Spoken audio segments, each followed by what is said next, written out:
peut-être qu'avant de se poser la question du comment, il peut être intéressant de se poser la question du pourquoi finalement. Quelle est la motivation pour envoyer des rovers comme ça, qui coûtent, il faut le dire, assez cher, pour aller faire de la géologie sur Mars. Et puis finalement, donc on va se poser la question du pourquoi.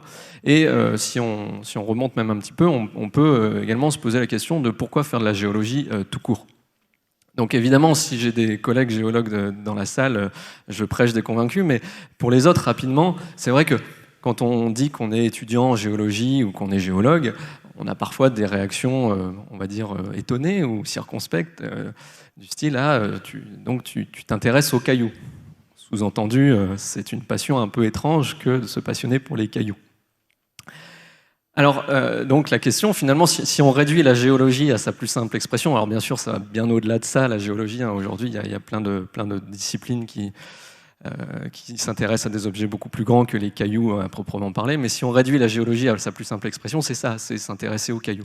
Donc pourquoi s'intéresser aux cailloux? En fait, il y a plein de réponses. Et encore une fois, si j'ai des collègues géologues dans la salle, Alain, Nicolas auraient leur propre réponse à cette question.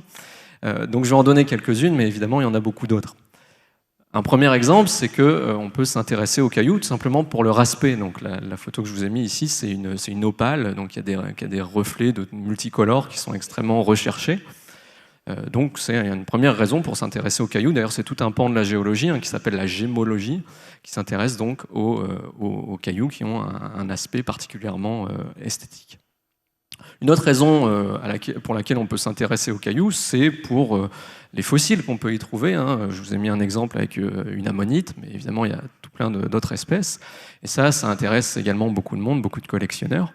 Il faut quand même juste se rappeler que parmi toutes les espèces qui ont arpenté la surface de la Terre, il y en a 99% qui ont aujourd'hui disparu.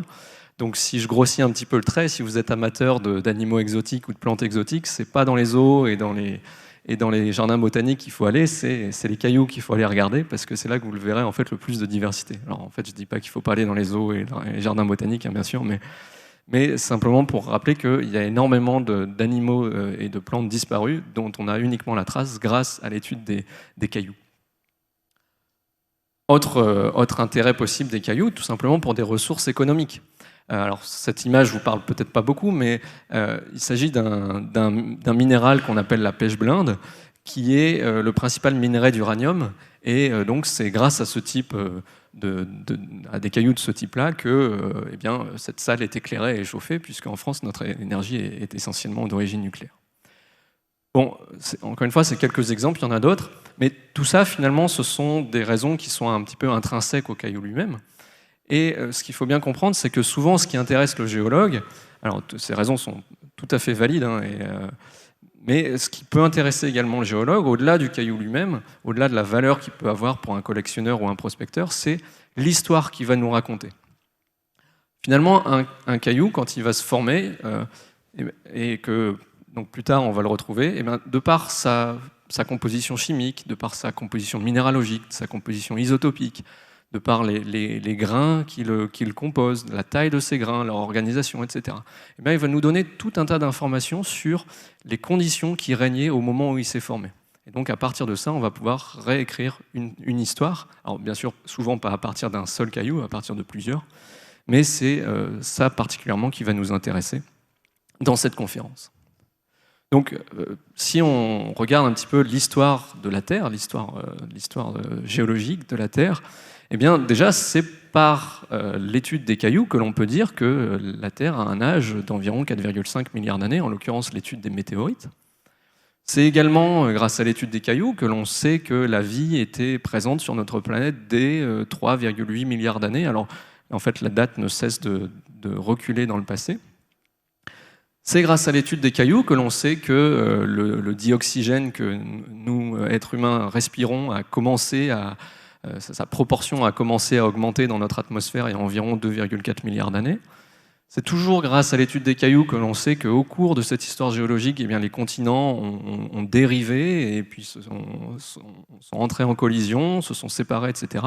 Et à plusieurs reprises, ils ont formé ce qu'on appelle des supercontinents, c'est-à-dire un continent qui les rassemble tous.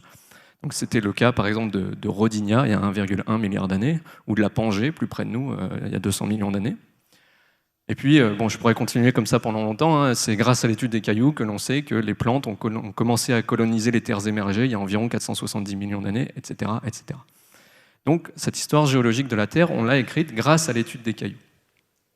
Mais contrairement aux quelques exemples très, très rapides que je viens de donner là, contrairement à l'impression que ça pourrait donner, ces archives, elles sont très loin d'être complètes. En fait, c'est assez facile à comprendre. La Terre est une planète qui est géologiquement active. Je viens de parler de la tectonique des plaques, qui explique la dérive des continents. Il y a du volcanisme, il y a de l'érosion également. Et tout ça fait que la surface de la Terre est constamment recyclée.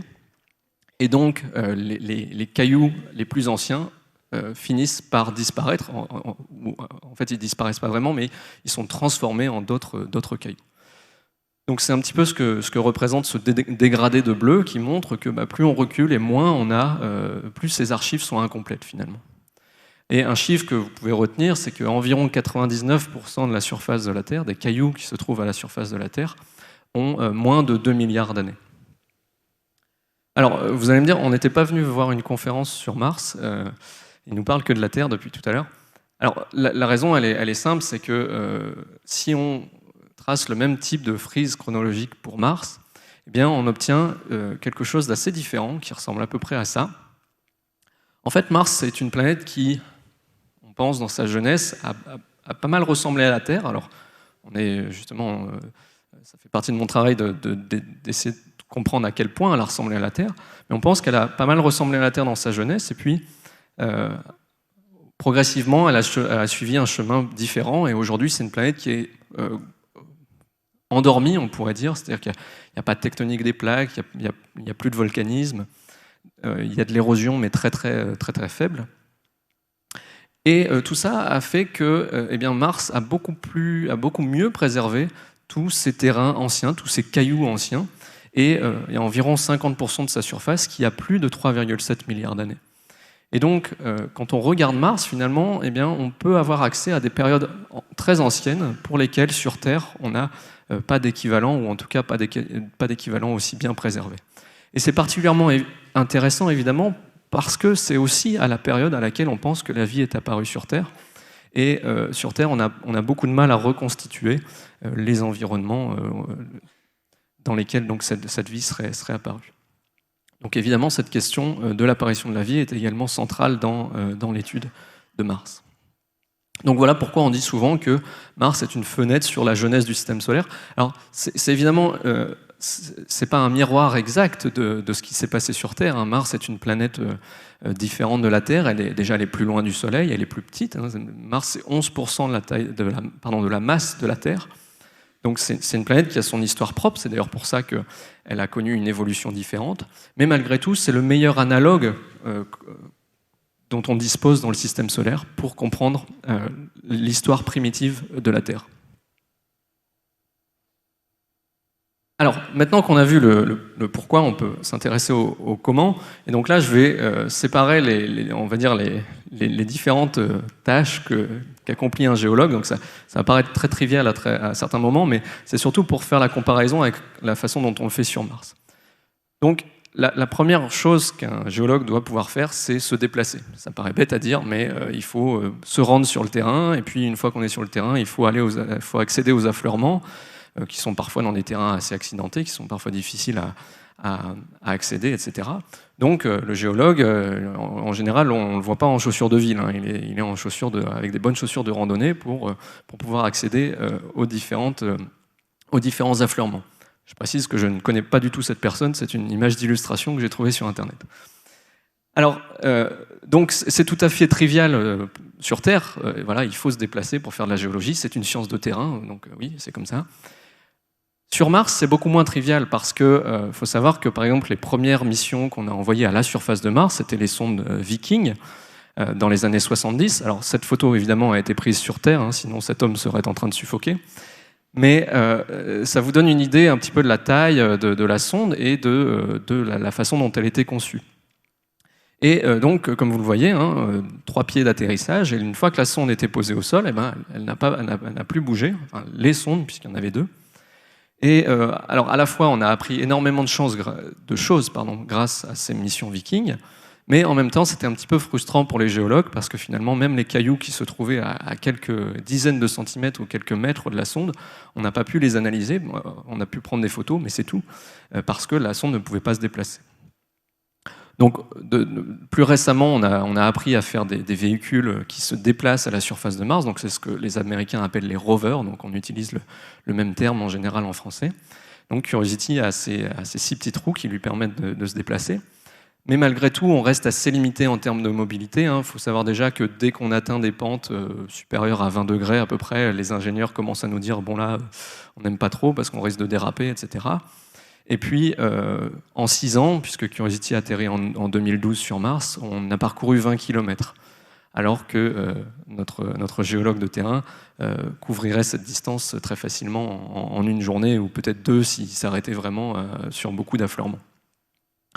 Donc, si on compte un petit peu les points, il y a clairement un avantage pour le géologue terrestre par rapport au robot géologue martien qui va se déplacer beaucoup plus lentement.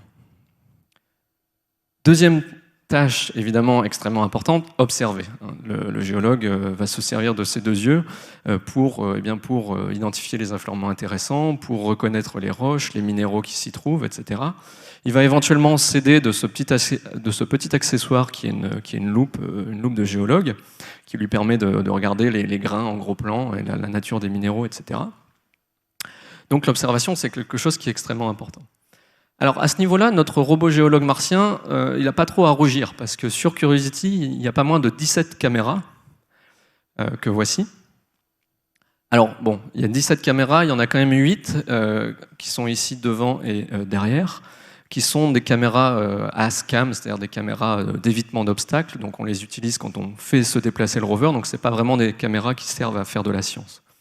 Mais on a quand même toutes les autres. Donc on a une caméra ici qui s'appelle Mardi, qui est une caméra qui pointe vers le bas, donc qui était là en fait surtout pour prendre des photos pendant l'atterrissage, c'est-à-dire pendant que Curiosity était sous son parachute, cette caméra prenait des photos du sol pour avoir une vision à haute résolution du site qu'allait ensuite explorer le rover.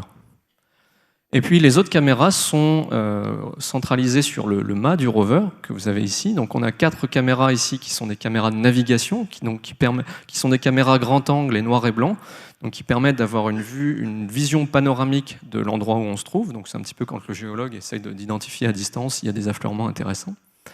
Et puis les véritables caméras scientifiques, elles sont ici, donc c'est un petit peu les yeux, on a l'impression que c'est les yeux du rover. Donc ce sont les caméras Mastcam. Donc il y en a 2 qui ont chacune un zoom différent. Alors ces caméras, elles sont quand même assez perfectionnées, notamment parce qu'elles ont un jeu de filtres qui leur permet d'observer la scène dans différentes longueurs d'onde, dans différentes couleurs si vous voulez. Et voici un petit peu à quoi ça peut ressembler. Donc vous avez en haut un panorama de la surface de Mars tel que le verrait l'œil humain. Et puis en bas, vous avez un panorama en fausse couleur qui a été acquis à l'aide de ces filtres des caméras du rover. Et donc ces filtres permettent de mettre en évidence des variations de couleurs. Alors c'est pas tant la couleur en elle-même qui est importante ici, c'est les variations de couleurs et qui permettent de mettre en évidence des variations de composition des roches qui ne sont pas du tout évidentes à l'œil nu du géologue terrestre. Et puis il y a une dernière caméra sur laquelle je reviendrai après, mais qui est celle de l'instrument ChemCam. Donc le ChemCam, c'est un petit télescope, et donc ça permet de faire des vues à distance, donc c'est utile également pour observer les affleurements à distance. Alors vous allez me dire, j'ai dit qu'il y a 17 caméras, et si on compte ici, il n'y en a que 16. Tout simplement, la dernière, c'est celle qui prend la photo. Et vous êtes peut-être déjà demandé en voyant les selfies de Curiosity, mais comment est-ce qu'ils ont fait ces photos parce qu'il n'y a personne qui est allé prendre la photo pour lui. Donc tout simplement, il y a une caméra, il y a une dernière caméra, la 17e caméra, elle se trouve au bout du bras robotique. Donc ça, ce que vous voyez ici, c'est l'espèce de tourelle qui est au bout du bras robotique. Et au centre, ici, c'est la caméra Mali, alors qui a un petit clapet pour la protéger de la poussière quand elle ne prend pas d'image. Et alors c'est une caméra qui sert à faire les selfies, mais elle n'a pas été vendue comme ça à la NASA. Il n'y a pas quelqu'un qui est arrivé en disant ça vous dirait de mettre une perche à selfie sur Curiosity, ça va être super. Non, le but de cette caméra, avant tout, c'est une caméra scientifique. D'ailleurs, donc son nom c'est MALI, ça veut dire Mars Hand-Lens Imager. Et Hand-Lens en anglais, c'est la loupe. Donc cette caméra, elle est faite pour être utilisée de la même manière que la loupe de géologue qu'on voyait sur la photo juste avant. Et donc ici, vous avez un exemple d'image qui a été prise par cette caméra Mali. Et vous voyez ici l'échelle qui est de 5 mm. Donc ça permet de faire des photos en très gros plan des roches pour, par exemple, en mesurer la taille de grain ou voir, comme ici, des formes cristallines à l'intérieur. Donc sur cet aspect-là, bon, je suis peut-être un peu biaisé, mais je donnerais l'avantage au robot géologue qui a quand même pas mal de caméras et qui peut voir aussi des couleurs que l'œil du géologue terrestre ne verrait pas. Alors, le géologue, outre sa loupe, son accessoire indispensable, c'est le marteau. C'est un petit peu l'image d'Épinal du géologue. Alors, pourquoi un géologue a un marteau, c'est pas pour faire peur aux passants, c'est à la fois pour prélever des roches, mais souvent c'est pas forcément pour les prélever en fait, c'est pour les casser et voir ce qu'on appelle des surfaces fraîches. Pourquoi ? Parce que les roches qui arrivent à l'affleurement sur Terre, eh bien, par la force des choses, sont exposées aux intempéries, exposées également à la végétation, etc. Et donc, en surface, vont développer ce qu'on appelle une patine d'altération. Et ça fait que la surface de la roche n'est pas forcément représentative de l'intérieur, et donc ça gêne pour la reconnaissance des types de roches et des types de minéraux. Donc souvent, le géologue va casser un caillou en deux pour pouvoir regarder l'intérieur, pour pouvoir regarder quelque chose qui n'a pas été altéré. Alors sur Mars, on n'a pas de marteau, il n'y a pas de marteau sur Curiosity, malheureusement. Alors, il y a tout de même, ça nous arrive tout de même de casser des cailloux simplement en roulant dessus. Le rover fait quand même 900 kg. Bon, la gravité martienne est moins forte que celle de la Terre, mais malgré tout, le poids du rover peut être suffisant pour casser des cailloux. Donc, quand c'est comme ça, on en profite pour regarder ce qui se passe à l'intérieur du caillou. Mais globalement, on n'a pas trop besoin en fait de faire ça, tout simplement parce que sur Mars, contrairement à la Terre, le climat actuel est extrêmement aride. Et donc, les roches, en particulier les roches sédimentaires qui sont à l'affleurement et qui sont érodées lentement par le vent, ne développent pas vraiment ces patines d'altération. Donc leur surface est assez représentative de l'intérieur. En revanche, une chose à laquelle il faut faire très attention sur Mars, je vous ai montré la photo de Curiosity au tout début, et comme l'a mentionné Alain, cette photo a été prise pendant une tempête de poussière. Donc effectivement, il y a de la poussière en suspension dans l'atmosphère de Mars qui a tendance à se déposer sur les roches et à les recouvrir. Alors ce n'est pas des épaisseurs très importantes, mais ça peut biaiser. Alors déjà, ça peut masquer les images, ce qu'on pourrait voir sur les images, et puis ça peut aussi biaiser certaines analyses chimiques que l'on peut faire. Donc pour ça, on a un superbe outil que les ingénieurs ont appelé le Dust Removal Tool, donc l'outil d'enlèvement de la poussière. Ils ne voulaient pas l'appeler brosse parce que ça ne faisait pas assez technique. Mais c'est une brosse, et cette brosse, donc, elle permet, c'est la même image que tout à l'heure, mais vous voyez, je voulais attirer votre attention sur l'auréole de poussière que vous avez autour. Donc cette brosse, elle sert tout simplement à enlever la poussière martienne avant de prendre une image ou de faire une analyse chimique. Donc à ce niveau-là, il y a égalité, même si on n'a pas de marteau sur le robot géologue, il est moins indispensable que pour le géologue terrestre. Alors, une autre chose que font parfois les géologues quand ils sont sur le terrain, ils vont faire des petites analyses rapides pour être sûr qu'ils ne se trompent pas dans l'identification des roches. Donc un test classique qu'on montre souvent aux étudiants, c'est on se balade avec une petite fiole d'acide chlorhydrique et puis on verse quelques gouttes sur une roche, et puis s'il y a effervescence, en général, ça veut dire que c'est une roche calcaire, alors que s'il n'y a pas effervescence, c'est que ce n'est pas une roche calcaire, souvent une roche silicatée. Donc c'est utile pour clarifier certaines ambiguïtés dans l'identification des roches. Alors, qu'en est-il de notre robot géologue martien ? Bon, il ne se balade pas avec sa fiole d'acide chlorhydrique. Par contre, on a un instrument qu'Alain a mentionné tout à l'heure, qui est l'instrument ChemCam, et qui va jouer un petit peu, alors de manière beaucoup plus sophistiquée, mais qui va jouer un petit peu ce rôle de reconnaissance, c'est-à-dire qu'il va nous donner une idée très rapide de la composition des roches qui sont autour du rover. Alors comment ça fonctionne ? En fait, ChemCam, donc je l'ai dit, c'est un petit télescope, mais ce télescope, il sert à quoi ? Il sert à focaliser un laser qui est dans la boîte blanche à côté. Et ce laser, alors c'est un laser infrarouge, en fait on ne le voit pas à l'œil nu, mais il va être focalisé sur une cible, donc qui peut être un caillou, qui peut être entre 2 et 7 mètres du rover, donc on a une grande latitude à ce niveau-là. Donc le mât évidemment peut s'orienter de tous les côtés, donc on peut vraiment analyser n'importe quelle roche autour du rover. Et en focalisant ce laser sur la roche, on va pulvériser cette roche, en fait on va la vaporiser, on va même la transformer en plasma. Ce plasma, il est lumineux, et le même télescope qui sert à focaliser le laser va collecter la lumière de ce plasma. Et je suis désolé, c'est un petit peu technique, mais c'est pour vous expliquer en gros la méthode. la lumière donc, du plasma va être décomposée par un spectromètre, et puis on va obtenir en fait des raies d'émission qui sont caractéristiques des différents éléments chimiques. Donc avec cet instrument, on va très rapidement savoir la quantité, par exemple, de silicium, d'aluminium, de fer, de magnésium que contient une roche, et ça va nous dire très vite si, après que le rover, par exemple, se soit déplacé de 20 ou 30 ou 50 mètres, si les roches qu'on a autour de nous sont toujours similaires à ce qu'on avait vu avant, auquel cas on peut continuer, ou au contraire, si d'un coup, il y a quelque chose de différent dans la chimie et qu'il faut peut-être s'attarder un petit peu plus. Donc voilà pour ChemCam. Et donc, alors évidemment, c'est pas tout à fait comparable, hein, mais c'est un outil assez sophistiqué qui nous permet d'avoir très rapidement une idée de la composition des roches autour de nous. Alors, le géologue terrestre, évidemment, il se balade rarement avec un laser sur lui, mais il a un gros avantage, c'est qu'il n'en a pas besoin, parce que s'il a vraiment un doute sur un échantillon, qu'est-ce qu'il va faire? Il va le prélever, il va le numéroter, il va le mettre dans un sac, et puis il va le ramener en laboratoire, et puis une fois arrivé au laboratoire, il va pouvoir faire toutes les analyses possibles et imaginables. Donc ça peut être par exemple faire une lame mince et l'observer au microscope, comme ici, mais ça peut être de la diffraction des rayons X, de la spectrométrie de masse, que sais-je encore. Ça peut être plein de choses. Alors évidemment, sur Mars, aujourd'hui, on ne peut pas faire ça. On ne peut pas ramener des échantillons de Mars sur Terre. On ne l'a jamais fait. Donc, ce n'est pas une possibilité directe. C'est quelque chose qui est envisagé pour la prochaine décennie, mais qui est encore en discussion. Donc, ce ne sera pas avant les 10 prochaines années. En revanche, Curiosity, il embarque quand même avec lui en fait, son propre petit laboratoire. Le nom de la mission, le nom officiel de la mission, en fait, c'est Mars Science Laboratory, donc laboratoire de sciences martien. Et c'est pas un nom qui est usurpé parce qu'il y a vraiment 2 instruments à bord qui sont extrêmement puissants, qui sont véritablement des versions miniaturisées d'instruments de laboratoire. Alors comment ça fonctionne? En fait, vous avez sur le bras robotique de Curiosity, vous avez une foreuse qui ressemble à ça. Donc là, vous la voyez en action lors d'un test sur Terre. Et donc cette foreuse, elle va creuser quelques centimètres dans la roche martienne, et vous voyez, au fur et à mesure qu'elle creuse, ça crée de la poudre de roche.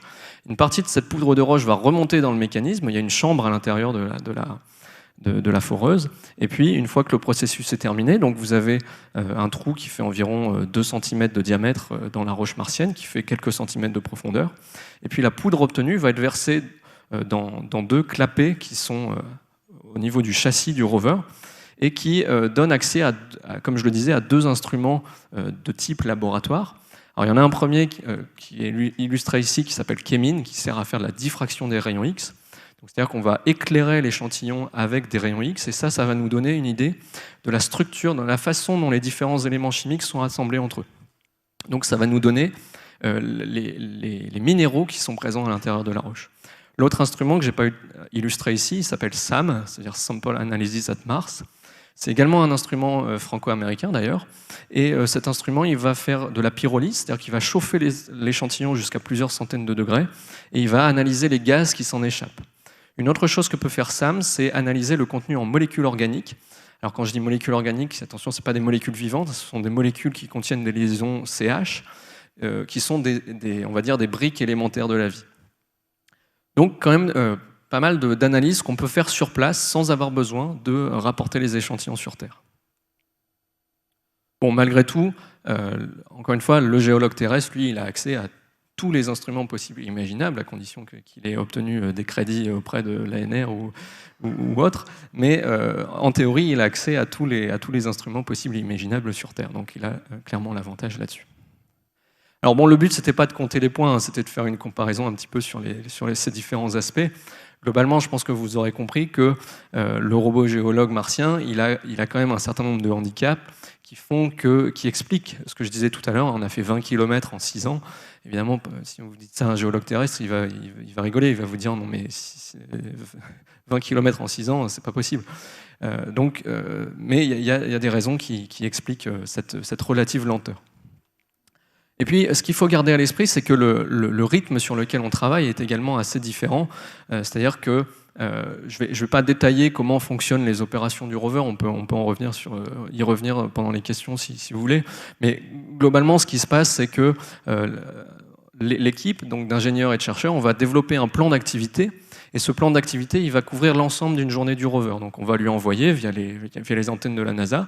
Et puis le rover va le recevoir le matin. Et puis pendant la journée, il va exécuter le plan dans l'ordre qu'on lui aura donné. S'il a un problème, éventuellement, il va s'arrêter, il va dire ah, j'ai rencontré un problème. Et puis à la fin de la journée, il va nous renvoyer le résultat, il va nous envoyer les images, il va nous envoyer les données, etc. Et puis nous, on va pouvoir commencer à réfléchir au plan du lendemain. Donc l'échelle de temps de la prise de décision, elle est au minimum de la journée. Là où un géologue sur le terrain, s'il voit quelque chose d'intéressant, il va quasiment immédiatement se dire bon là il faut que je passe plus de temps sur cet affleurement, ou alors au contraire, bah non, cet affleurement c'est la même chose que ce que j'ai vu avant, je peux avancer. Donc l'échelle de temps de prise de décision est également très différente. Donc voilà, donc maintenant je pense qu'on a bien vu un petit peu quelles étaient les contraintes, quel était le fonctionnement du robot géologue martien. Et ce que je vous propose maintenant, c'est un petit peu de passer en revue les découvertes. Alors, je vais pas refaire tout le récit de la mission, hein, ça fait 6 ans qu'on est sur Mars, donc même si on n'avance pas très vite, il y aurait quand même beaucoup de choses à dire. Donc je vais essayer de me focaliser sur les choses les plus récentes. Mais simplement, donc, pour que tout le monde soit au même niveau, donc pour bien comprendre le contexte, donc je rappelle que Curiosity s'est posé en août 2012 dans ce grand cratère martien qu'on appelle le cratère Gale, qui fait environ 150 km de diamètre. Et la raison pour laquelle on a choisi ce site, donc c'est un cratère qui est situé près de l'équateur martien, et la raison pour laquelle on l'a choisi, c'est essentiellement pour cette grande montagne que vous avez à l'intérieur, qui fait plusieurs kilomètres de haut, 5 km de haut, qu'on appelle le mont Sharp. Et quand vous avez des montagnes de cette hauteur sur Terre, souvent ce sont le résultat soit de collisions continentales, on pense au sommet des Alpes, de l'Himalaya, ou alors ce sont le résultat de volcanisme, comme les grands volcans d'Hawaï.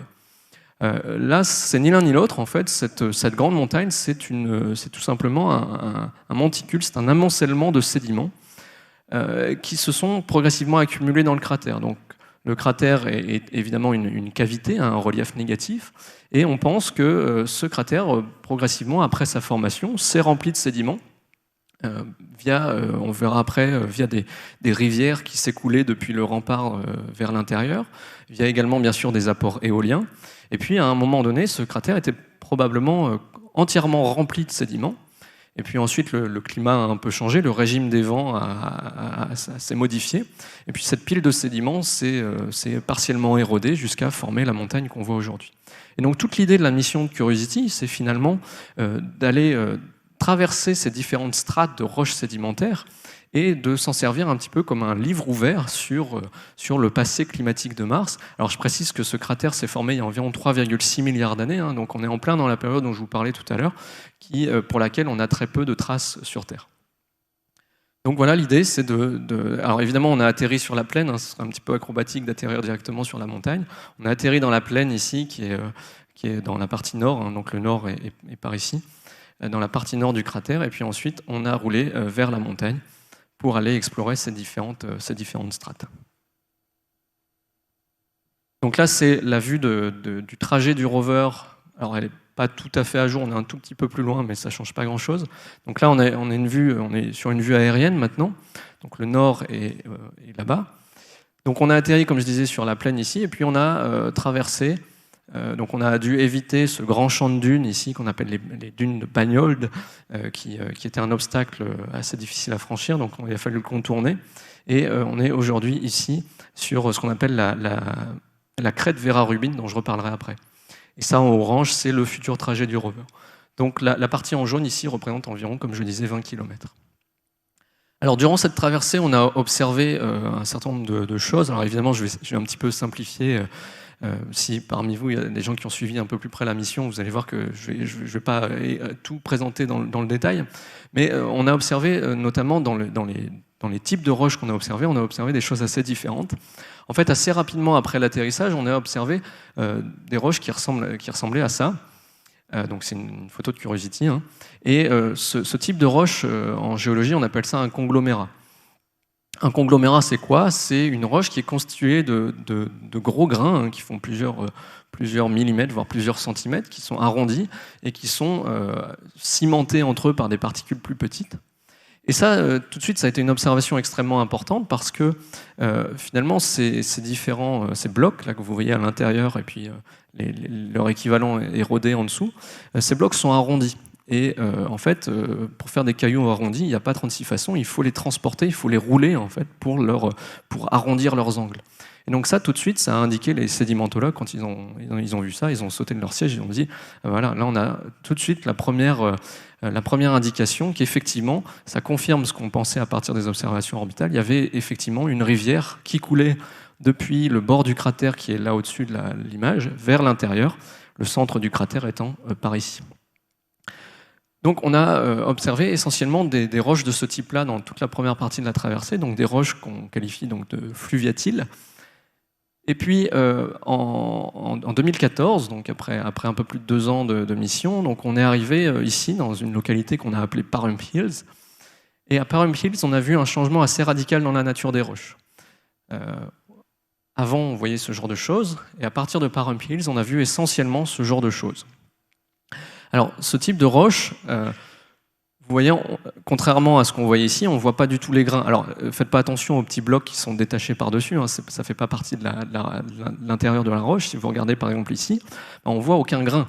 Les grains sont tout petits, et même avec la caméra Mali, en fait, on n'arrive pas à déterminer leur taille. Ce sont des particules très très petites. Et puis la deuxième particularité de ces roches, c'est qu'elles sont déposées en très très fines couches, hein, qu'on voit ici, ce qu'on appelle en géologie des lamines. Et donc ça, le nom de ce type de roche, c'est un mudstone. C'est un terme anglo-saxon qui signifie littéralement roche de boue. Donc ce sont des particules extrêmement fines qui se sont déposées et puis qui, après avoir été enfouies, se sont consolidées sous forme de roche. Et ce que ça nous dit, c'est que les particules qui sont très très fines, elles ont besoin d'un environnement très calme pour se déposer. Hein, on voit bien que si on a une particule qui est très fine, qui est dans l'eau, et puis qui a un fort courant, bah, l'eau, elle va emmener cette particule, elle va l'emmener plus loin. Donc il faut vraiment que l'eau soit extrêmement calme pour que ces particules extrêmement fines puissent se déposer au fond et ensuite former des roches. Donc à partir de là, ça nous a indiqué qu'on avait affaire à des roches sédimentaires de type lacustre, hein, donc qui c'était des sédiments qui s'étaient déposés dans un lac qui occupait le centre de ce cratère. Donc une autre vue de la traversée, donc là on est sur une vue en perspective, donc on regarde de nouveau vers le sud avec le mont Sharp qui est ici. Et donc je disais, depuis septembre 2014, on est dans ces sédiments lacustres, hein, donc il y a plusieurs centaines de mètres, et encore on n'est pas arrivé au sommet, il y a plusieurs centaines de mètres d'épaisseur de roches sédimentaires lacustres qui sont accumulées dans ce cratère. Donc c'est ce qu'on a appelé la formation Murray.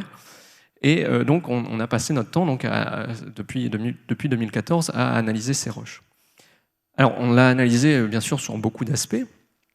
Ce qu'on a fait notamment, c'est qu'avec l'instrument ChemCam, on a systématiquement mesuré la composition chimique de ces roches au fur et à mesure qu'on avançait, et on a regardé si on voyait une évolution au cours du temps.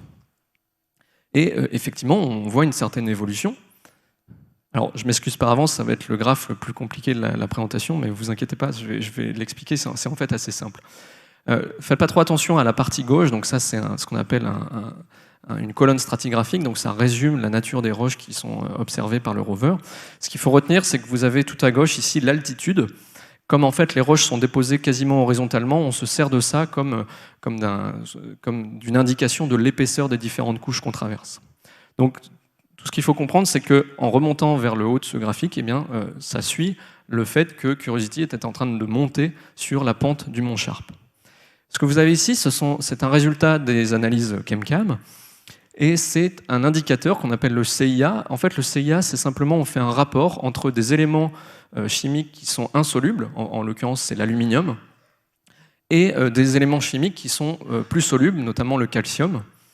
Et quand vous regardez par exemple la composition d'une eau minérale, il n'y a pas d'aluminium dedans. Par contre, il y a beaucoup de calcium, parce que le calcium est facilement soluble. Et donc, c'est ce que nous indique cet indicateur, le CIA, c'est à quel point les roches ont été en contact avec de l'eau liquide, à quelle quantité d'eau elles ont été exposées. Plus cette valeur est élevée, plus ça veut dire que les éléments solubles ont été dissous, et donc plus la roche a été altérée. Et ce qu'on voit, c'est qu'à Parum Hills, ici, on était sur des valeurs assez basses, et progressivement, alors il y a un peu de bruit, hein, comme on dit, mais progressivement, on a vu ces valeurs augmenter. Ça veut dire que plus on a grimpé dans ces roches sédimentaires, et plus on a eu affaire à des roches qui étaient altérées, donc qui avaient dont la minéralogie avait été modifiée par le contact avec de l'eau liquide. Enfin, la chimie plus précisément, mais également la minéralogie, puisque on l'a vu dans les résultats de l'instrument de diffraction des rayons X, on a vu apparaître, ce sont les parties vertes des camemberts ici, des grandes quantités d'argile, qui sont des minéraux qui se forment par altération des minéraux primaires en présence d'eau liquide. Donc tout ça nous indique, en plus des observations sédimentologiques, que également la chimie et la minéralogie de ces sédiments ont été fortement affectés par la présence d'eau liquide. Voilà, donc vous pouvez souffler, la figure difficile est passée. Une autre observation intéressante qu'on a faite, à peu près au niveau de cette petite étoile rouge ici, alors qu'on traversait toujours ces sédiments lacustres, il y a un de nos collègues qui a dit oula, attendez, qui était en train de regarder les images. En fait, on a, juste pour la petite histoire, le projet a un partenariat avec Microsoft. Ils ont développé un logiciel pour le HoloLens, vous savez, ces lunettes de vision 3D. Et ils ont donné à un certain nombre de l'équipe des HoloLens pour qu'on regarde les images du rover en 3 dimensions, comme ça. Et donc, il y avait un collègue qui regardait les images qui avaient été prises quelques jours auparavant, et qui est tombé sur ce caillou et qui a dit « Oulala, attention, il faut faire demi-tour, là, faut aller voir ce caillou de plus près parce que c'est quelque chose d'important. » Pourquoi est-ce qu'il a dit que c'était quelque chose d'important? Parce que ce caillou, alors il n'y a pas l'échelle, mais ça fait environ 80 cm comme ça, donc c'est un bloc qui n'est pas énorme, hein, mais il a tout de suite été alerté par ce motif. Vous voyez, les différentes craquelures que vous avez à la surface de cette roche, ces craquelures polygonales. En fait, ça, c'est tout à fait typique quand vous faites sécher des argiles. On a tous vu, par exemple, en été, une flaque ou une mare asséchée, dans laquelle il y avait de la boue. Bien, les argiles, en fait, quand elles sèchent, elles vont se contracter, et donc ça va faire des fractures, des petites fractures polygonales comme ça, ce qu'on appelle techniquement des fentes de dessiccation. Et donc, ça a tout de suite alerté notre collègue, parce qu'il s'est dit, ça, c'est important. C'est important parce que ça montre que, au moins à une reprise, probablement d'autres, eh bien, notre lac qui occupait l'intérieur du cratère Gale, eh bien, il s'est asséché. Alors, il ne s'est peut-être pas asséché entièrement, on n'a que cet exemple pour l'instant, mais ça veut dire qu'au moins à cet endroit-là, et à au moins une reprise, ce lac s'est asséché. Alors, ce qu'il faut bien comprendre, hein, c'est que ces craquelures, ce sont des craquelures fossiles, donc vous aviez une petite couche de boue qui a séché, qui a formé ces craquelures polygonales. Ensuite, elles ont été recouvertes d'autres sédiments, de beaucoup de sédiments, plusieurs centaines de mètres d'épaisseur de sédiments. Et puis, des milliards d'années plus tard, eh bien, les sédiments qui étaient par-dessus se sont de nouveau érodés et cette roche est venue à l'affleurement. Donc, ce sont des fentes de dessiccation, mais fossiles. Alors, on en observe aussi sur Terre. Hein. Un exemple, ici dans le Montana, on voit le même type de motif polygonal qui correspond donc à ces fentes de dessiccation fossiles. Alors plus récemment, on a passé beaucoup de temps, je disais, sur cette crête Vera Rubin. Donc Vera Rubin, c'était une astronome américaine qui est décédée en 2017. Et donc on a nommé cette crête en son hommage. Et cette crête Vera Rubin, donc on y a passé les 12 derniers mois. Pourquoi? Parce que c'est quelque chose d'important sur la route du rover. C'est un relief positif. Alors je ne sais pas si on le voit très bien sur cette vue en perspective, mais la pente est relativement régulière ici. Et puis d'un coup, quand on arrive au niveau de la crête Vera Rubin, on a un obstacle topographique assez important. Ça fait une vingtaine de mètres environ de haut. Donc le rover l'a franchi sans trop de problèmes, mais il a fallu quand même trouver une zone où la pente était un petit peu plus faible qu'ailleurs. Et on voit bien sur cette mosaïque, hein, là on a toute cette partie des terrains ici, qui est donc avec une pente relativement faible, et puis boum, d'un coup on a cette crête qui se présente devant nous.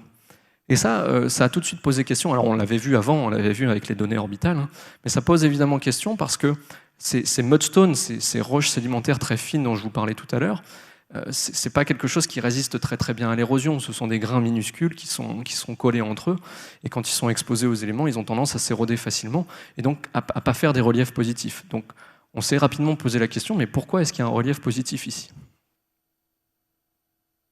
La deuxième raison pour laquelle cette crête Vera Rubin elle nous intriguait, c'est que dans les données orbitales, on a observé qu'elle avait une composition particulière.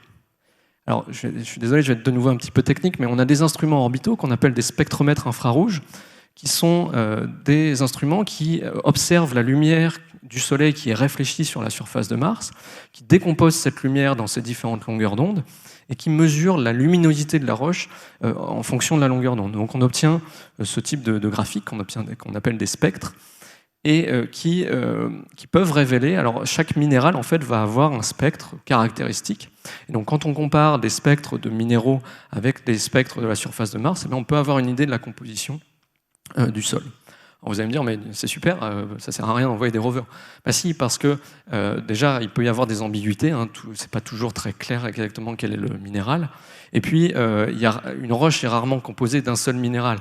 Donc en spectroscopie orbitale, on va voir un minéral dominant, mais il est possible que, on va pas être certain déjà de son abondance, et puis on va pas connaître quels sont les autres minéraux associés, qui peuvent être très importants pour comprendre comment ce minéral s'est formé. Mais toujours est-il donc que la crête Vera Rubin, alors on ne la voit pas, c'est quelque chose d'assez petit, hein, mais c'est cette bande ici rosâtre que vous voyez, et donc elle a une signature très claire depuis l'orbite d'un minéral qu'on appelle l'hématite. L'hématite, c'est un oxyde de fer, hein, sa formule c'est Fe2O3 pour les amateurs de chimie. Donc si vous voulez, c'est du fer rouillé. Et c'est un minéral qui est très important parce qu'il indique à la fois qu'il y a eu de l'eau liquide, c'est un minéral qui se forme en présence d'eau liquide, et c'est un minéral qui est oxydé, donc il montre également que les conditions étaient oxydantes, donc il y avait de l'oxygène qui était disponible pour oxyder la roche. Donc ça indique des conditions à la surface de Mars assez particulières. Donc on voulait savoir notamment si cette hématite, elle était vraiment liée aux conditions physico-chimiques dans le lac, ou est-ce que c'était quelque chose qui s'était passé après. Alors, une des questions qui se posait notamment, c'était est-ce que le fait que ce soit un relief positif est lié au fait qu'on a affaire à un autre type de roche? Est-ce que ce sont des roches avec des grains plus grossiers qui pourraient expliquer qu'elles s'érodent différemment? La réponse c'est non. Hein, vous avez ici une image de la caméra Mali qui montre des fragments de cette crête Vera Rubin. Alors c'est pas des fragments en place, mais c'est pas très important ici. Ce que vous voyez, c'est que de nouveau, on voit pas les grains, et puis on a affaire de nouveau à des lamines extrêmement fines. Donc d'un point de vue sédimentologique, la crête Vera Rubin, c'est la même chose que ce qu'on avait vu avant. Donc c'est pas la taille des grains, c'est pas la nature de la roche qui explique qu'elle s'érode différemment. Une autre chose qu'on a fait, c'est évidemment regarder la composition chimique, notamment avec l'instrument ChemCam. On s'est dit, est-ce que le fait qu'on voit de l'hématite depuis l'orbite, est-ce que ça signifie qu'on va avoir un enrichissement en fer très important qui pourrait indiquer que, par exemple, la source des sédiments était différente, on a altéré quelque chose qui était on a érodé quelque chose qui était plus riche en fer. Alors la réponse c'est non, en fait, on a continué les analyses chimiques et en fait on obtient la même composition globalement que les roches précédentes. Ce qu'on a tout de même observé, ce sont ces petits bâtonnets que vous voyez ici. Il y en a là, il y en a ici, il y en a quelques-uns. Alors malheureusement, il n'y a pas d'échelle ici, mais ça fait quelques millimètres, hein, c'est tout petit. Mais comme avec ChemCam, on travaille avec un laser, c'est pas un problème, on peut vraiment analyser les choses à une échelle très fine. Et en fait, ça, on s'est rendu compte que c'était des oxydes de fer quasiment purs. Donc on n'est pas totalement sûr si c'est de l'hématite ou un autre oxyde de fer, mais c'est un oxyde de fer quasiment pur. Et ça nous dit quoi? Ça nous dit qu'effectivement, il y a eu ce qu'on appelle une remobilisation du fer. C'est-à-dire que le fer a été dissous des minéraux dans lesquels il se trouvait initialement, et puis il a été reprécipité sous forme d'oxyde de fer. Donc ça nous indique qu'effectivement, il s'est passé quelque chose, le fer, au niveau de la crête Vera Rubin. Voilà, il y a eu un processus qui s'est déclenché ici. En fait, ce qu'on pense, mais c'est encore des choses qu'on est en train d'analyser en ce moment, hein, puisqu'on s'y trouve encore, ce qu'on pense, c'est qu'effectivement, c'est pas tant les conditions physico-chimiques du lac qui ont changé, mais c'est tout ce qui s'est passé après. En fait, une fois qu'un sédiment s'est déposé, il va être enfoui sous d'autres sédiments et commence ce qu'on appelle en géologie la diagenèse, c'est-à-dire le processus par lequel il va se transformer en roche consolidée. Et pendant cette diagenèse, en fait, il peut y avoir des fluides qui vont circuler à travers la roche, qui peuvent venir du dessus, mais qui peuvent venir du dessous, on ne sait pas toujours, et qui vont en fait pouvoir modifier la chimie ou la minéralogie de cette roche. Et donc ce que nous indiquent ces petits bâtonnets, c'est que vraisemblablement il y a des fluides qui ont circulé dans ces sédiments après leur dépôt au fond du lac et qui ont pu mobiliser le fer et le reprécipiter en oxyde de fer. Mais tout ça, comme je le disais, c'est encore des choses qui sont en train d'être analysées. Alors juste pour conclure sur Curiosity, donc j'ai fait ce qu'il ne faut jamais faire normalement, c'est-à-dire une diapo de texte, mais c'est peut-être pour donner quelques conclusions bien déterminées. Donc, d'abord, on peut dire que les observations à la fois sédimentologiques, minéralogiques, chimiques, faites par Curiosity, confirment que le climat de Mars, il y a 3,6 milliards d'années, était propice à la présence prolongée d'eau liquide. Hein, je l'ai dit plusieurs fois, donc on a beaucoup d'indications que l'intérieur du cratère Gale a accueilli un lac, ou peut-être une succession de lacs. On a vu qu'à un moment donné, il s'est asséché, donc on a pu avoir un lac qui s'est ensuite asséché, et puis un autre lac, etc. Donc un lac ou une succession de lacs, alors c'est toujours très difficile d'estimer quelle est la durée de vie de ces lacs, puisqu'il faut se baser sur le taux de sédimentation, etc. Mais on estime que ces lacs ont perduré pendant plusieurs dizaines de milliers d'années à plusieurs dizaines de millions d'années. Donc évidemment, la question se pose, est-ce que pendant tout ce temps où il y avait un lac dans ce cratère, est-ce que la vie a pu se développer? Alors Curiosity n'est pas vraiment, on va dire, armé pour répondre à cette question, mais en tout cas, c'est très important déjà de montrer que les conditions étaient favorables. Donc un autre résultat concernant donc, la crête Vera Rubin, donc on a confirmé la détection orbitale d'hématite, mais elle semble plutôt liée à des processus tardifs, hein, comme je le disais, ces processus diagénétiques, donc qui se déroulent après le dépôt du sédiment, plutôt que liés à des changements de conditions physico-chimiques du lac. Et puis la dernière conclusion, j'en ai pas trop parlé parce que c'est pas trop mon domaine, et puis on aurait pu y consacrer toute une conférence à elle seule, c'est la partie sur la matière organique. Il faut savoir qu'il y a plusieurs échantillons qu'on a prélevés avec Curiosity qui montrent la présence de molécules organiques, ce qui est très encourageant pour la recherche éventuelle de biosignatures dans le futur. Alors, je n'ai pas trop regardé l'heure qu'il est. Est-ce que j'ai encore le temps un petit peu de parler d'Insight? On me fait oui de la tête, donc je vais... Il y a 3 diapositives, je vous promets que ça ne va pas durer très longtemps, mais je voulais vous parler d'Insight en fait parce que donc Insight, comme je l'ai dit, hein, c'est un autre robot géologue qui va atterrir sur Mars très bientôt, hein, dans un mois, le 26 novembre. Donc je vous encourage à suivre ça de près sur Internet. Alors Insight, c'est un robot géologue, mais qui est très différent de Curiosity. Hein. Donc ça ressemble à ça, c'est un atterrisseur, c'est pas un rover, il n'y a pas de roue. Il va se poser, il va rester au même endroit. Alors vous allez me dire, mais il nous a pas dit tout à l'heure que c'était pas terrible de rester au même endroit. Alors pour faire ce que fait Curiosity, oui. Mais Insight a une mission très différente, c'est que Insight va faire notamment de la sismologie. En fait, il y a assez peu d'instruments à bord, il n'y en a que 2.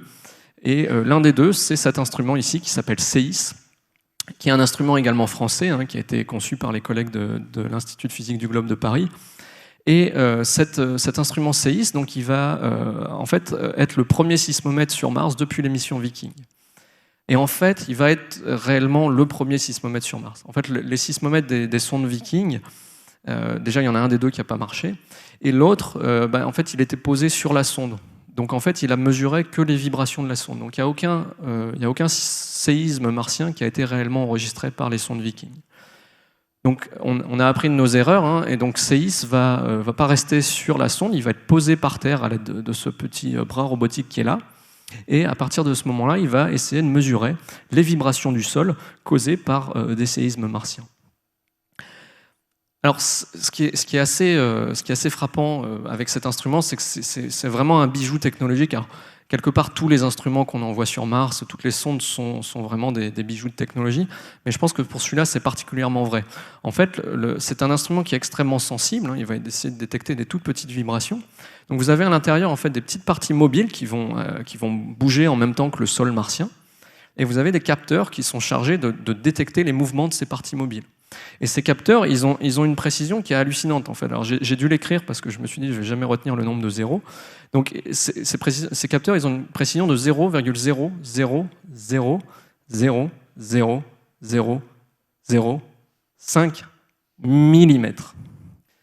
C'est inférieur à la taille d'un atome. Je ne sais pas si vous vous rendez compte l'exploit que ça représente. Mais ce qui est dingue, c'est que cet instrument, on va le mettre à bord d'une... Enfin, c'est déjà le cas en fait. C'est déjà passé en fait. On l'a mis à bord d'une fusée. Et une fusée au décollage, ça vibre dans tous les sens.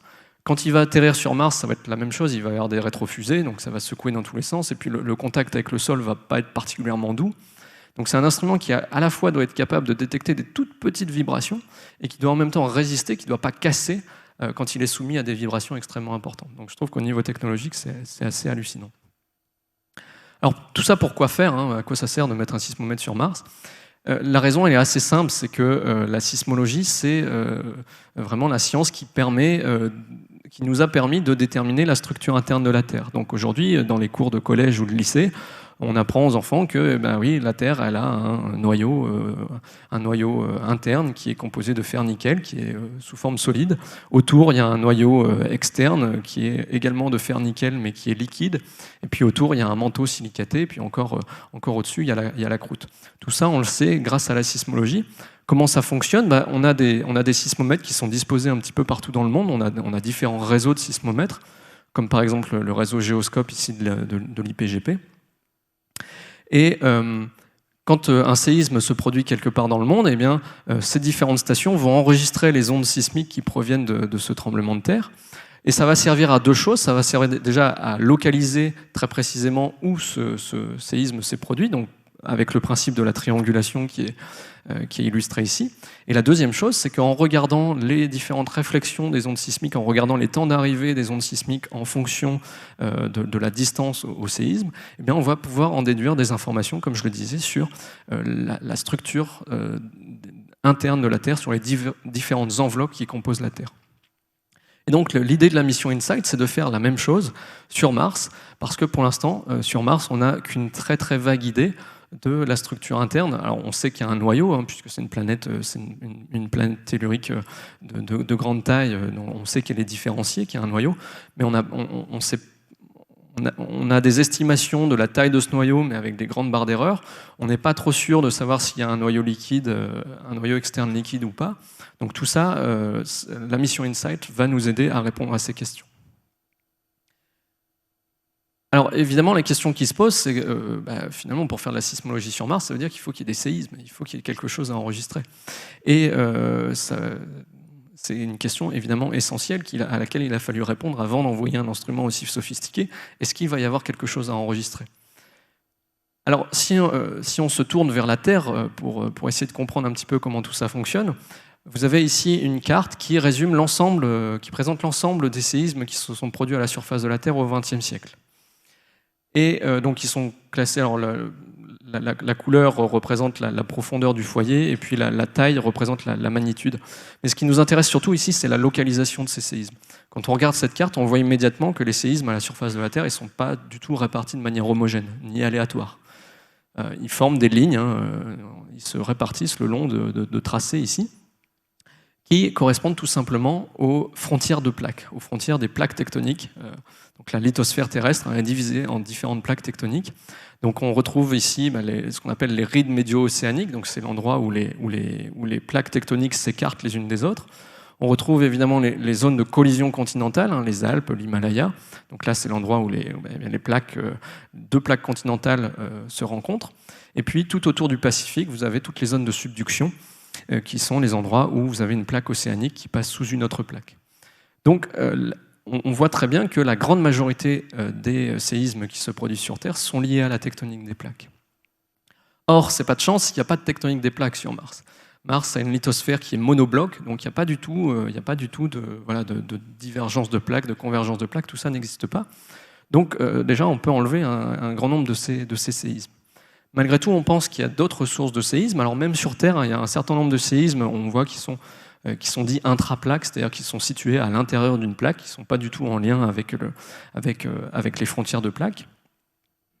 Et ces séismes, alors ils peuvent être liés au volcanisme, ou alors ils peuvent être liés tout simplement au refroidissement de la croûte terrestre.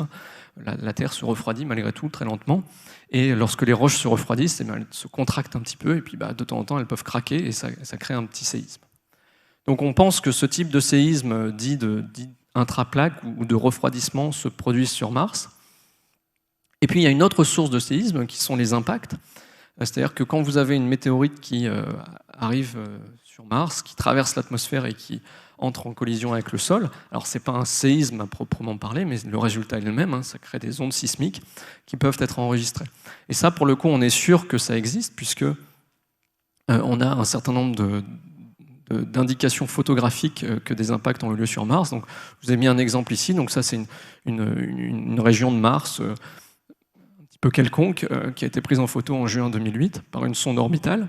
Et puis quelques semaines plus tard, la même sonde orbitale est passée au même endroit et on a vu apparaître ce groupe de petites taches noires qui sont en fait des petits cratères d'impact qui sont liés à une météorite donc, qui est arrivée dans l'atmosphère, qui s'est désintégrée, qui s'est désintégrée en plusieurs morceaux et qui a impacté la surface. Et donc ces impacts, alors ils ne sont pas très gros ces impacts, mais s'ils ne se produisent pas trop loin de la sonde, on va pouvoir les enregistrer et s'en servir donc, pour sonder l'intérieur de la Terre. Et, de l'intérieur de Mars, pardon. Et puis, juste un dernier point, même si, évidemment, il y a un petit handicap pour InSight par rapport donc, au fait qu'il n'y a pas de tectonique des plaques sur Mars, il y a quand même un avantage qui est que Mars est une planète beaucoup plus silencieuse au niveau sismique. En fait, sur Terre, quand vous placez une station sismique, il faut faire très attention où vous la mettez. Par exemple, on la met la plus loin possible des routes. Parce qu'on a tous déjà constaté que quand un poids lourd passe à côté de notre maison, bah, il fait vibrer la maison. Donc si vous mettez un sismomètre près d'un axe fréquenté, bah, vous allez en fait enregistrer les vibrations qui sont liées à la circulation et pas au séisme à proprement parler. Et puis la deuxième source de bruit sur Terre, c'est même la houle, hein, les vagues. Les sismomètres très sensibles peuvent enregistrer les vibrations qui sont liées aux vagues. Donc tout ça n'est pas ce qu'on cherche à étudier. Et Mars, de ce point de vue-là, est beaucoup plus silencieuse. Hein. Évidemment, il n'y a pas de circulation automobile, il n'y a que Curiosity, mais bon, à la vitesse où il va, il ne fait pas trop de vibrations. Et évidemment, il n'y a pas de bruit sismique lié à la houle. Donc InSight va être vraiment au calme pour écouter les toutes petites vibrations de la croûte martienne. Voilà, je vais m'arrêter là. Je vous donne, pour InSight, je vous donne rendez-vous le 26 novembre. Je vous conseille de suivre ça. Et puis, pour Curiosity, la mission continue et on espère pour encore de nombreuses années. Et on espère avoir encore beaucoup de résultats intéressants à vous présenter. Merci beaucoup.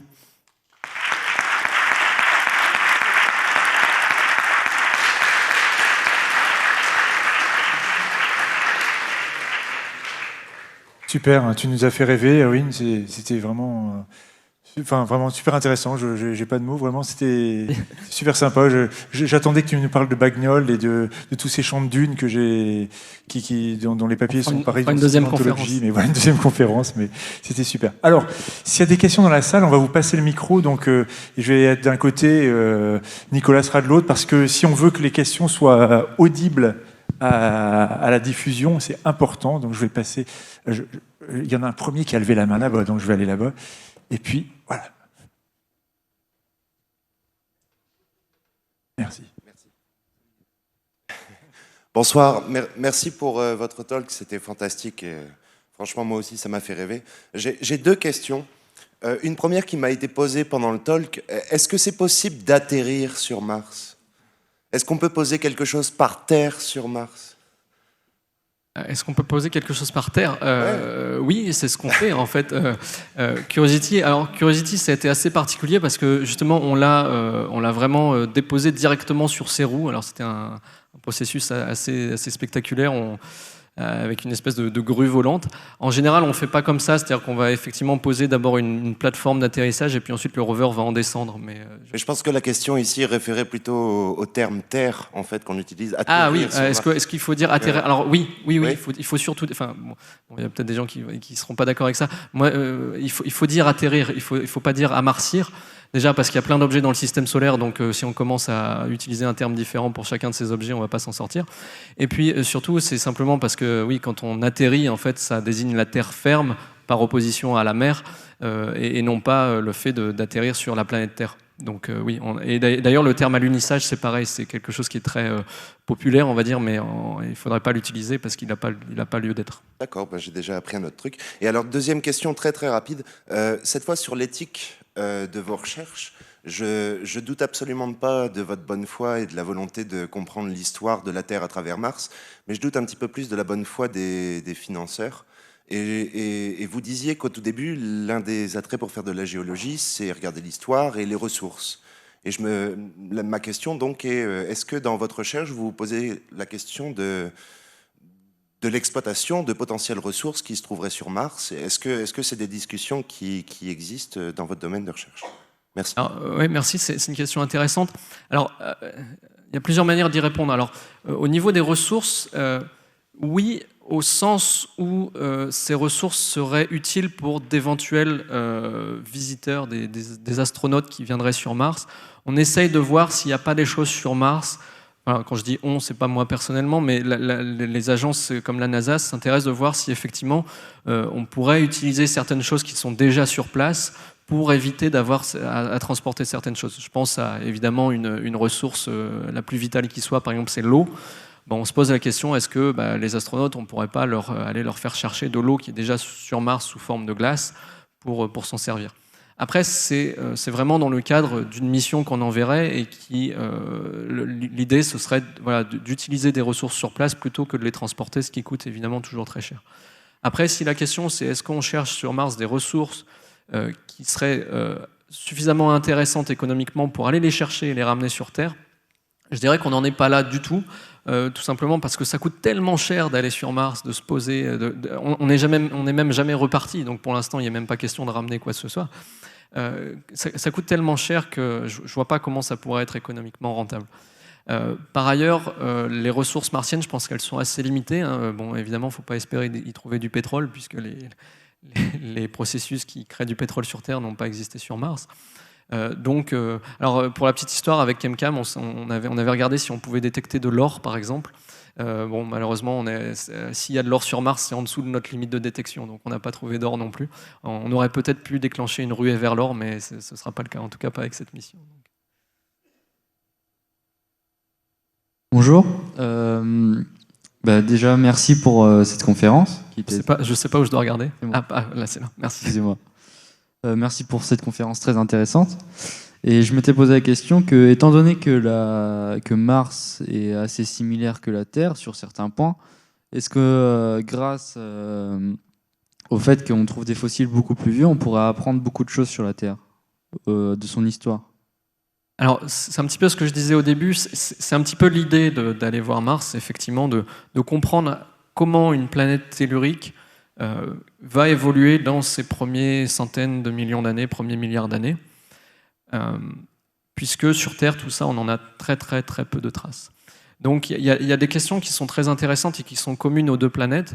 Je prends un exemple, il y a ce qu'on appelle le paradoxe du Soleil jeune. C'est en fait, aussi bien sur Terre que sur Mars, on observe des indications qu'il y a eu de l'eau liquide. Sur Terre des océans, sur Mars peut-être pas des océans, mais au moins des rivières et des lacs comme on l'a vu là.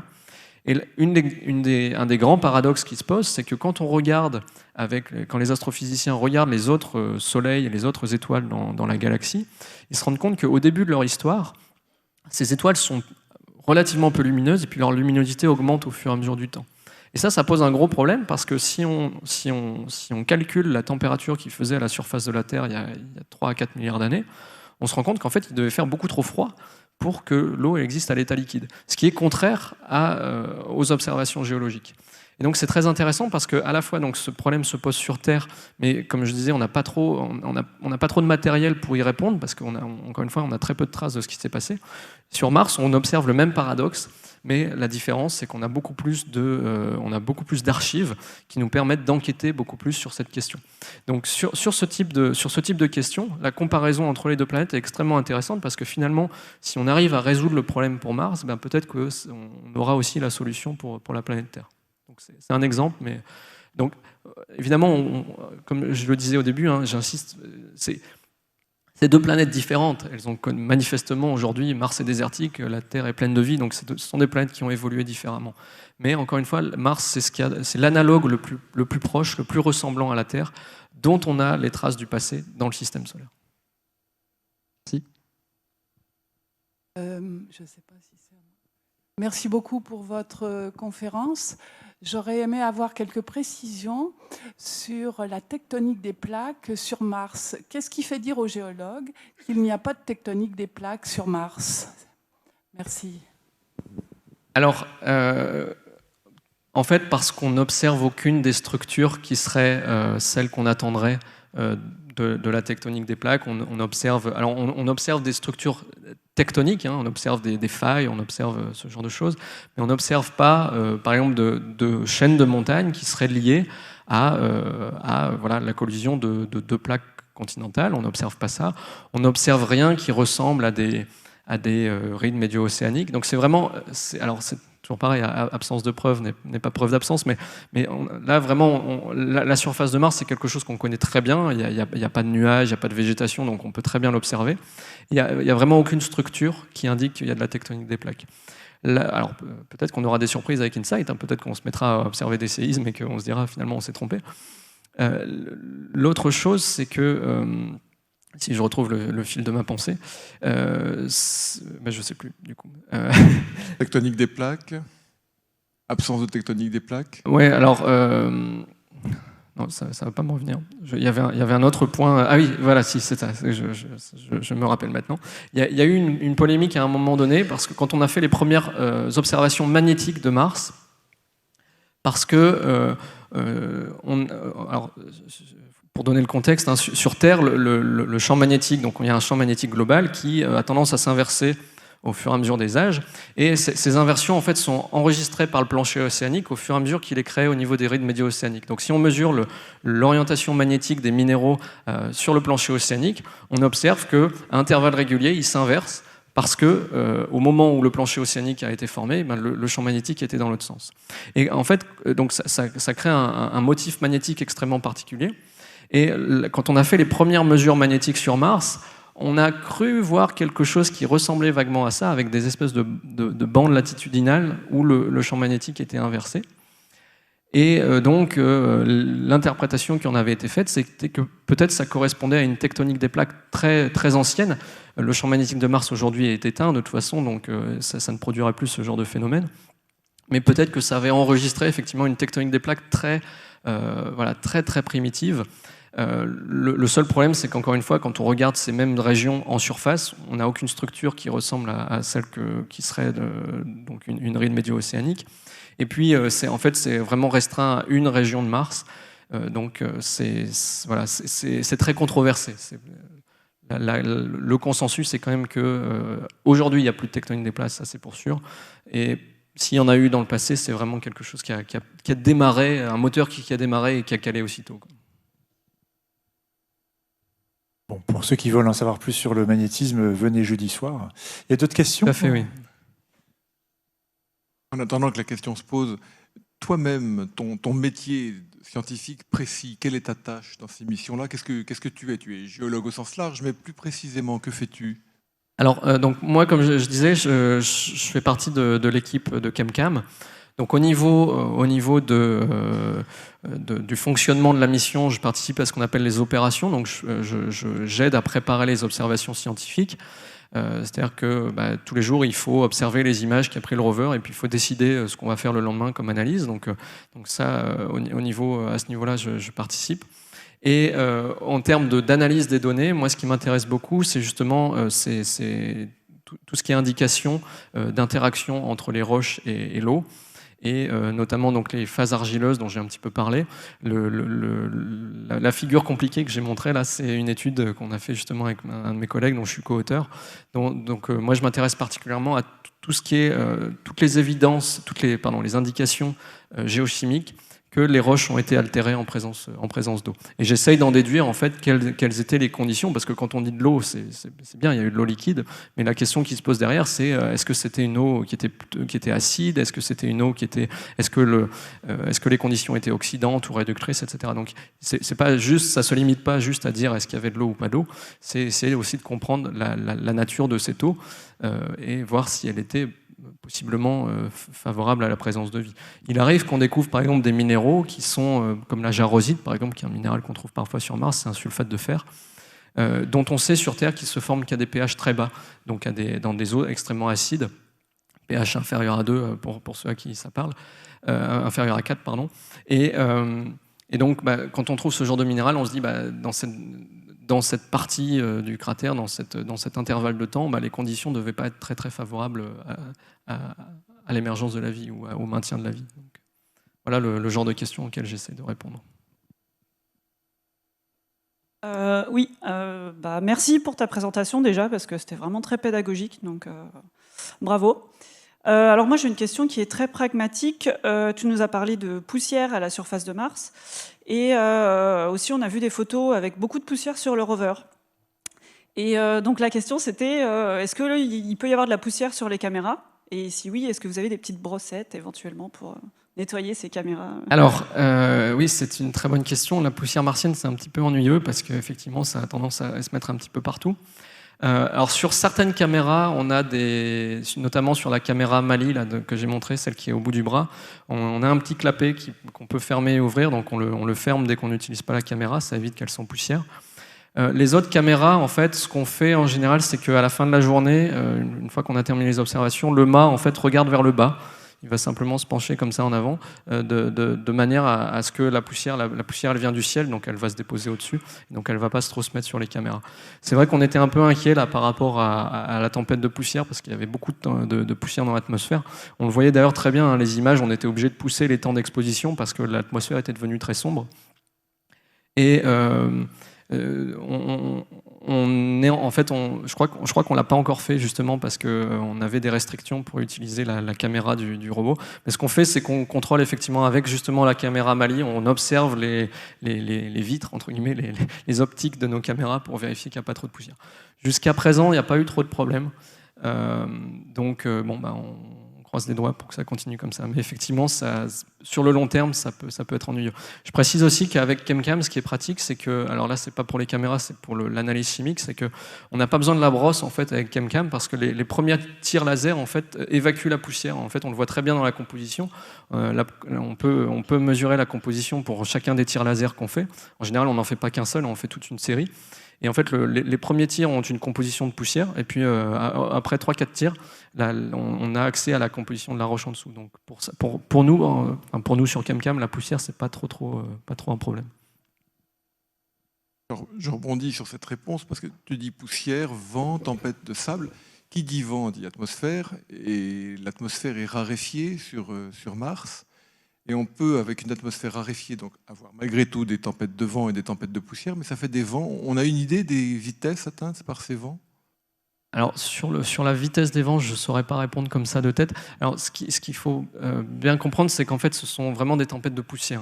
Ce ne sont pas des tempêtes de sable, comme on peut en avoir dans le Sahara, où on a vraiment des particules millimétriques qui vont être transportées sur des très grandes distances. Ce sont vraiment des tempêtes de poussière au sens où ce sont des particules très très fines, qui sont plutôt micrométriques, qui sont mises en suspension. Le sable peut être transporté effectivement mais sur des distances plus faibles. D'ailleurs, le champ de dunes, les dunes de Bagnols là qu'on a traversé, c'est un champ de dunes actif au sens où on observe avec les images des sondes orbitales au fur et à mesure des années, on voit que les dunes avancent un tout petit peu. Donc effectivement, il y a suffisamment de vent pour faire avancer les dunes lentement, mais voilà, quand on parle de tempêtes, c'est vraiment des tempêtes de poussière et pas des tempêtes de sable. Donc à tous ceux qui ont vu le film Seul sur Mars, je le dis, la scène initiale, je suis vraiment désolé de casser le truc, mais c'est pas du tout réaliste. C'est pas possible en fait quand il y a une tempête de vent, une tempête de poussière sur Mars, certes, la vitesse du vent peut être assez élevée, mais comme la pression atmosphérique est plus faible, donc la pression atmosphérique sur Mars, c'est aux alentours de 6 à 7 millibars, donc un millibar, c'est un millième de bar, donc c'est un millième de la pression atmosphérique terrestre, donc on est à 6-7 millibars. Donc même si la vitesse des particules peut être similaire à ce qu'on connaît sur Terre, comme il y a moins de particules, elles sont beaucoup moins capables de bouger les objets.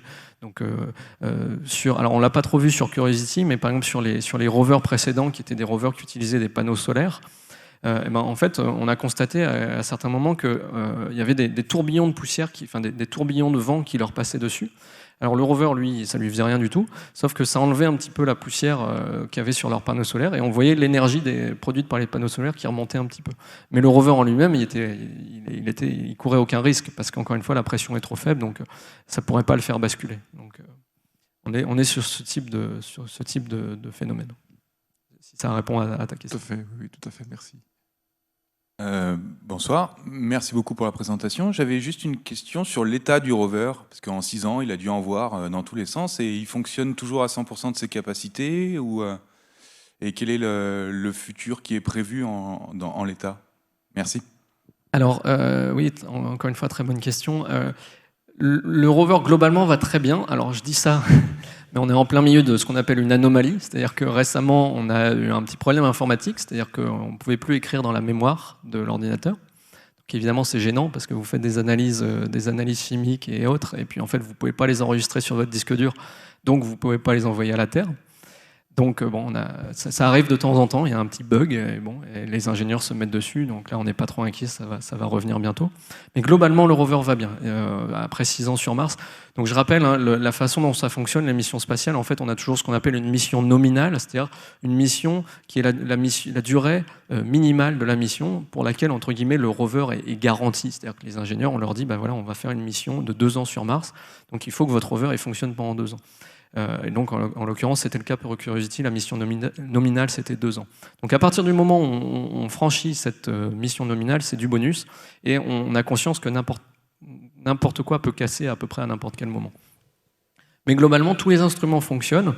On a eu des petits problèmes, peut-être certains d'entre vous en ont entendu parler, avec les roues au début de la mission. Alors, ce sont des roues qui sont extrêmement fines et légères. Elles sont en aluminium. Alors, souvent, pour que ça parle, je dis qu'elles sont faites en canettes de coca, parce que c'est à peu près le même matériau. Alors, pas exactement, bien sûr, mais ces roues, elles sont extrêmement légères. Elles sont les plus légères possibles, parce que tout ce qui ajoute de la masse dans l'espace, ça coûte de l'argent.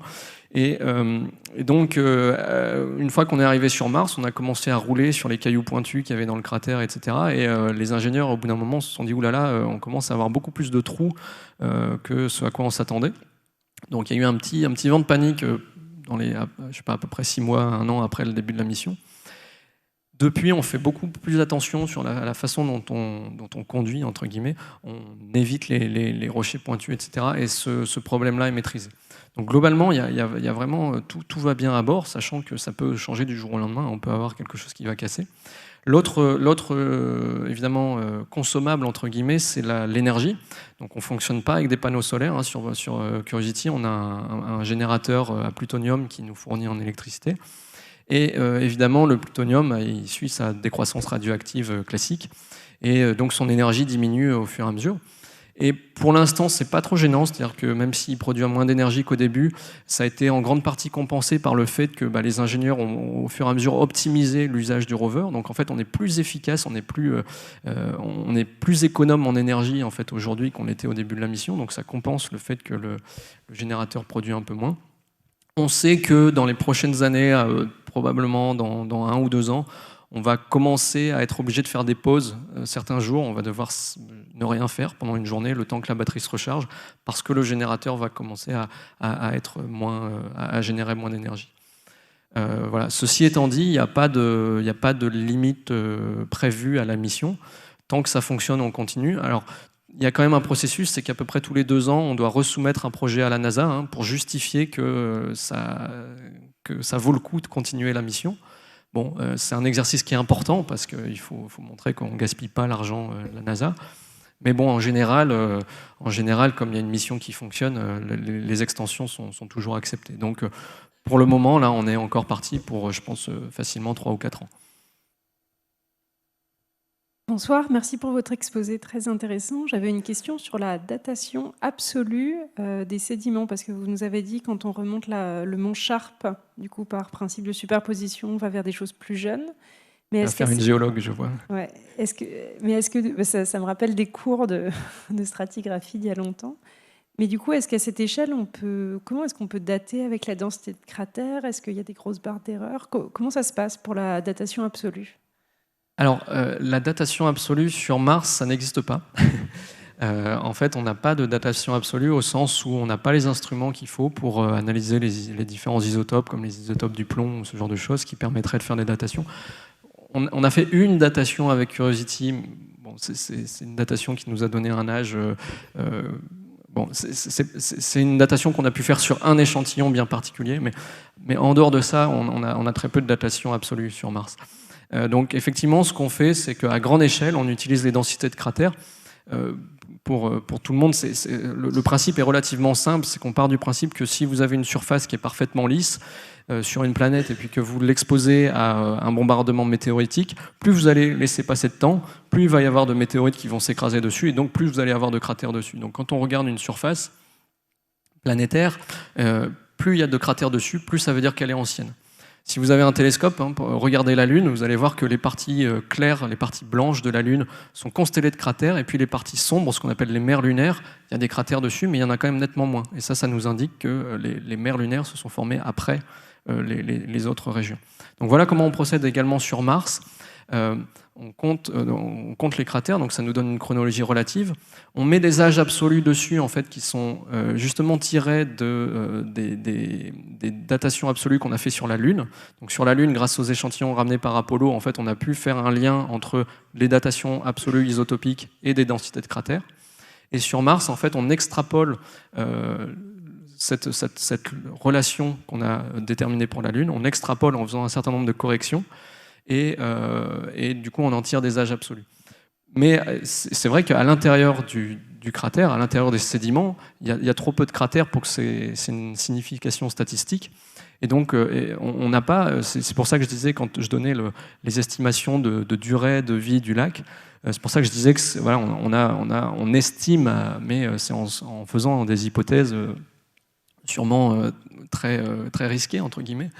Voilà, on estime à partir d'un taux de sédimentation, mais on ne peut pas dater les strates les unes par rapport aux autres. Pour ça, il faudra vraiment ramener les échantillons sur Terre, et pour l'instant, ça n'a pas été fait. Alors, encore une fois, je rebondis sur la réponse. Rapporter des choses de Mars. Donc, tu nous as dit, l'ennemi, c'est le poids. Est-ce qu'on est capable techniquement, je ne parle pas de volabilité et pas de limitation budgétaire, mais est-ce que techniquement, on est capable d'envoyer des instruments suffisamment lourds pour qu'ils soient capables de redécoller de Mars et de revenir sur Terre? La technologie existe, ou pour l'instant, ça imposerait des engins trop lourds pour ce qu'on sait faire?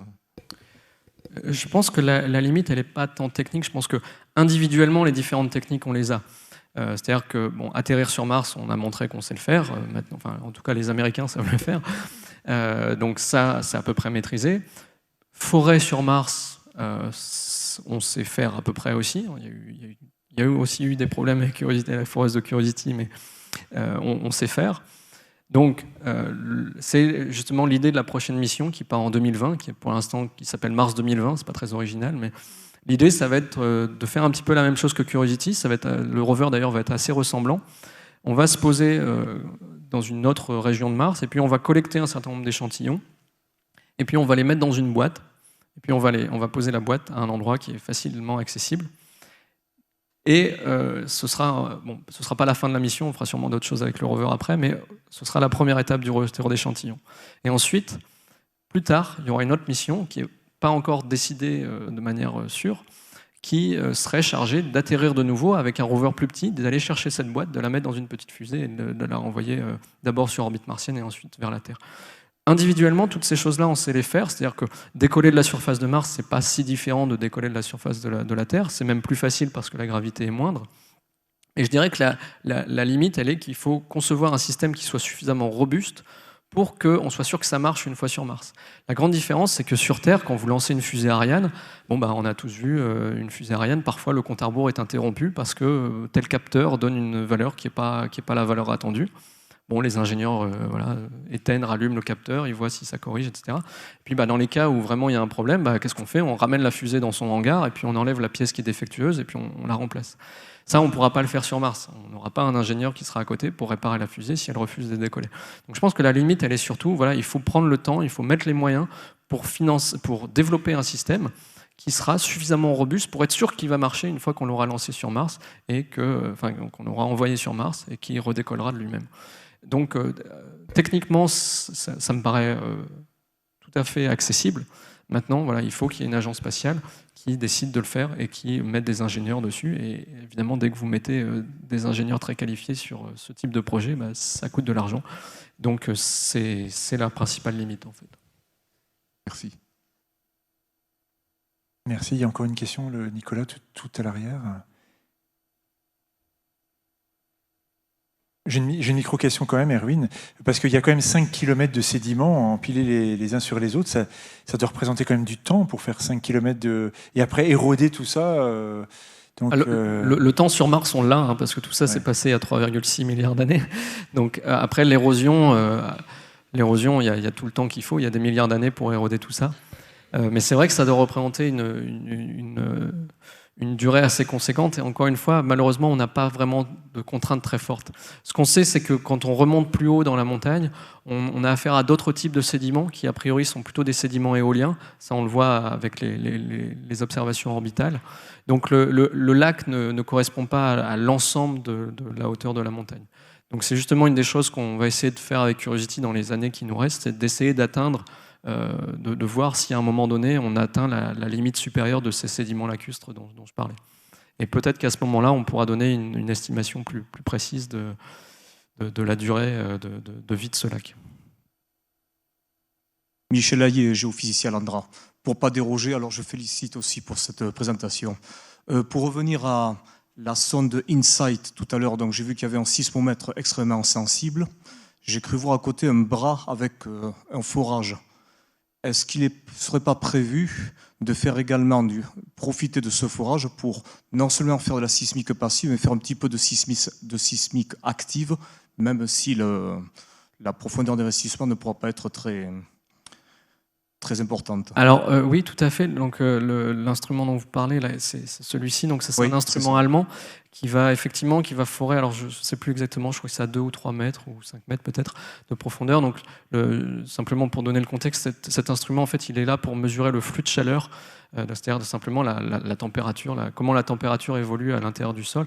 Et ça, c'est aussi une contrainte très importante pour comprendre ensuite comment la température va évoluer plus en profondeur sur Mars.